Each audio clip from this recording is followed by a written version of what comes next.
The armistice ending World War I was 2 years in the past in November 1920 when the American people, women as well as men, went to the polls to cast their votes for president.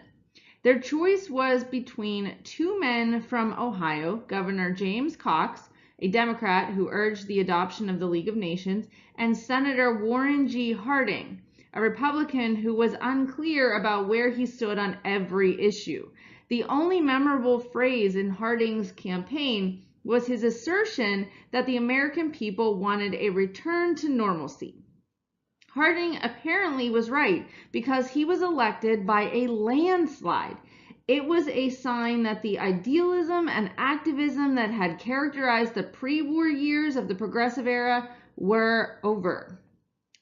Through the 1920s, 3 Republican presidents would control the executive branch. Congress, too, was solidly Republican through a decade in which U.S. business boomed while farmers and unions struggled. The great leader of the progressive wing of the Republican Party, Theodore Roosevelt, died in 1919.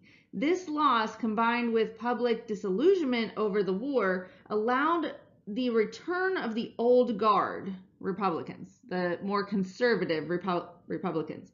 Unlike the Republicans of the Gilded Age, however, Republican leadership in the 1920s did not preach laissez-faire economics, but rather accepted the idea of limited government regulation as an aid to stabilizing business. The regulatory commissions established in the Progressive Era were now administered by appointees who were more sympathetic to business than to the general public. The prevailing idea of the Republican Party was that the nation would benefit if business and the pursuit of profits took the lead in developing the economy. Harding had been a newspaper publisher in Ohio before entering politics. He was handsome and well-liked among the Republican political cronies with whom he regularly played poker. His abilities as a leader, however, were less than presidential. When the Republican National Convention of 1920 deadlocked, the party bosses decided in a smoke-filled room to deliver the nomination to Harding as a compromise choice.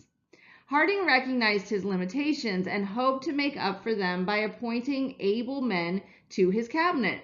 He appointed the former presidential candidate and Supreme Court Justice Charles Evans Hughes to be Secretary of State, the greatly admired former mining engineer and Food Administration leader Herbert Hoover to be Secretary of Commerce, and the Pittsburgh industrialist and millionaire Andrew Mellon to be Secretary of the Treasury. When the Chief Justice seat on the Supreme Court became vacant, Harding filled it by appointing former President William Howard Taft. Harding did little more than sign into law the measures adopted by the Republican Congress. He approved 1, a reduction in the income tax, 2, an increase in tariff rates, and 3, establishment of the Bureau of the Budget, with procedures for all government expenditures to be placed in a single budget for Congress to review and vote on. Harding did surprise many people, particularly his conservative allies, by pardoning and releasing from federal prison socialist leader Eugene Debs. Debs had been convicted of violating the Espionage Act during World War I. Though in prison, Debs received 920,000 votes in the 1920 presidential election. Harding's decision to pardon Debs was prompted by the president's generous spirit. Curiously, Harding's post-war presidency was marked by scandals and corruption similar to those that had occurred under an earlier post-war president, Ulysses S. Grant. Having appointed some excellent officials, Harding also selected a number of incompetent and dishonest men to fill important positions, including Secretary of the Interior Albert B. Fall and Attorney General Harry M. Daugherty. In 1924, Congress discovered that Fall had accepted bribes for granting oil leases near Teapot Dome, Wyoming.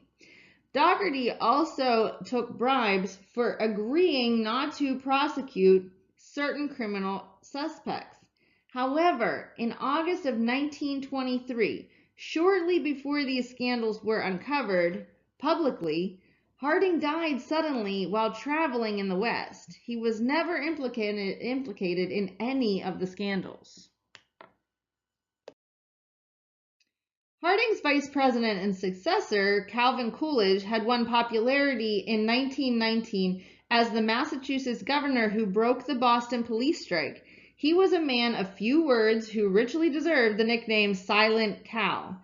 Coolidge once explained why silence was good politics.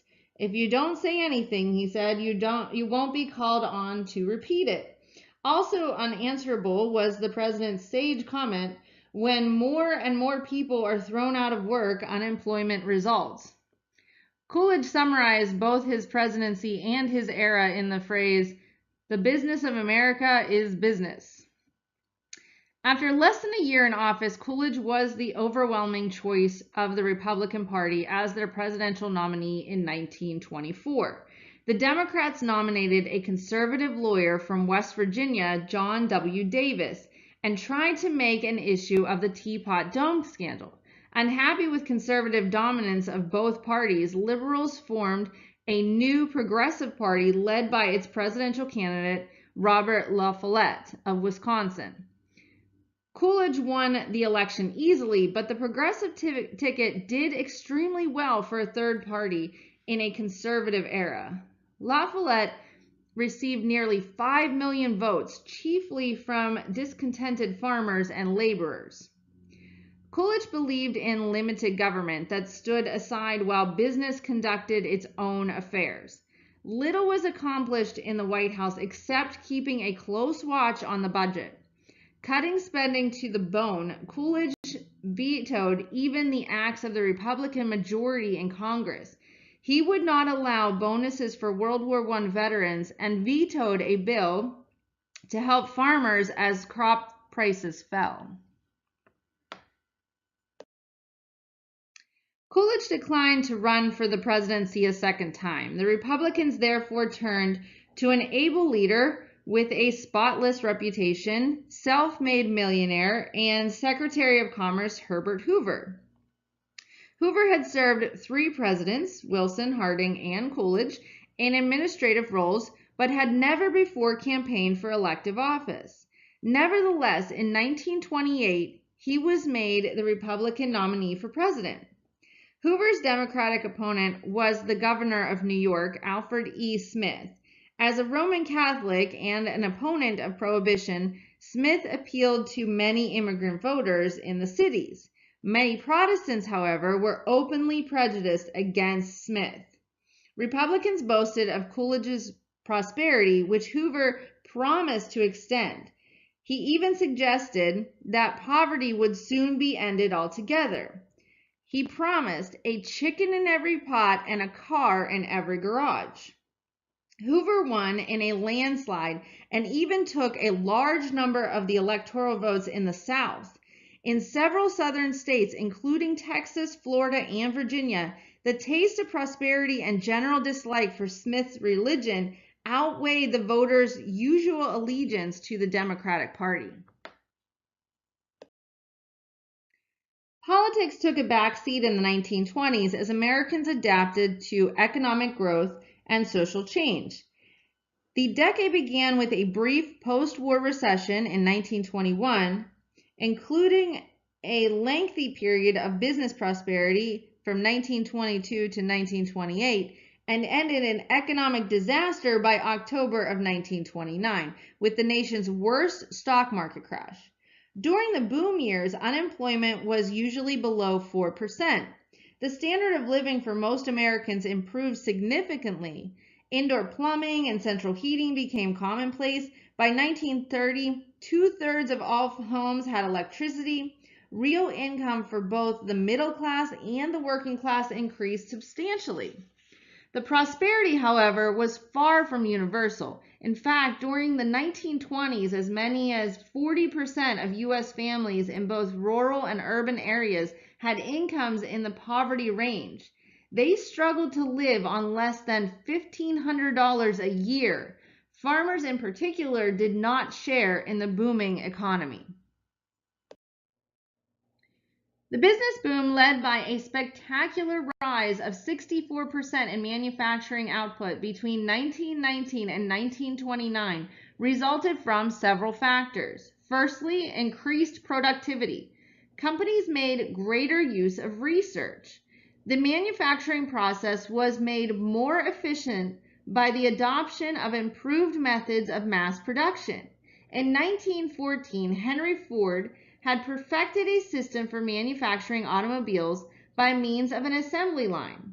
Instead of losing time moving around a factory, as in the past, Ford's workers remained at one place all day and performed the same simple operation over and over again at rapid speed. In the 1920s, most major industries adopted the assembly line and realized major gains in worker productivity. Secondly, energy technologies. Another cause of economic growth was in the increased use of oil and electricity. Although coal was still used for the railroads and to heat more homes, increasingly oil was used to power factories and to provide gasoline for the rapidly increasing numbers of automobiles. By 1930, oil would account for 23% of U.S. energy. Electric motors in factories and new appliances at homes increased electrical generation over 300% during the decade. And thirdly, government policy. Government at all levels in the 1920s favored the growth of big business by offering corporate tax cuts and doing almost nothing to enforce the antitrust laws of the progressive era. Large tax cuts for higher income Americans also contributed to the imbalance in incomes and increased speculation in markets. The Federal Reserve contributed to the overheated economic boom, first through low interest rates and relaxed regulation of banks, and then by tightening the money supply at the wrong time. Electricity in their homes enabled millions of Americans to purchase the new consumer appliances of the decade, such as refrigerators, vacuum cleaners, and washing machines. Automobiles became more affordable and sold by the millions, making the horse and buggy era a thing of the past. Advertising expanded as businesses found that consumers' demand for new products could be manipulated by appealing to their desires for status and popularity. Stores increased sales of the new appliances and automobiles by allowing customers to buy on credit. Later, as consumers faced more easy monthly payments than they could afford, they curtailed buying, contributing to the collapse of the economic boom. Chain stores such as Woolworths and the A&P increased in number. Their greater variety of products were attractively displayed and often priced lower than the neighborhood stores, which they threatened to displace. More than anything else, the automobile changed society. By 1929, a total of 26.5 million automobiles were registered compared to 1.2 million in 1913. The enormous increase in automobile sales meant that by the end of the decade, there was an average of nearly one car per American family. In economic terms, the production of automobiles replaced the railroad industry as the key promoter of economic growth. Other industries like steel, glass, rubber, gasoline, and highway construction now depended on automobile sales. In social terms, the automobile affected all that Americans did, like shopping, traveling, commuting to work, even dating. Of course, there were new problems as well, such as traffic jams, injuries, and deaths on the roads and highways. As said before, farmers did not share in the Coolidge prosperity. Their best years had been 1916 to 1918, when crop prices had been kept artificially high by one, wartime demand in Europe, and two, the U.S. government's wartime policy of guaranteeing a minimum price for wheat and corn. When the war ended, so did farm prosperity. Farmers who had borrowed heavily to expand during the war were now left with a heavy burden of debt. New technologies like chemical fertilizers, gasoline tractors helped farmers increase their production in the 1920s, but did not solve their problems. In fact, productivity only served to increase their debt as growing surpluses produced falling prices. Wages rose during the 1920s, but the union movement went backward. Membership in unions declined 20%, partly because most companies insisted on an open shop, meaning keeping jobs open to non-union workers. Some companies also began to practice welfare capitalism, voluntarily offering their employees improved benefits and higher wages in order to reduce their interest in organized unions. In the South, companies used police, state militia, and local mobs to violently resist efforts to unionize the textile industry. In an era that so strongly favored business, union efforts at strikes usually failed.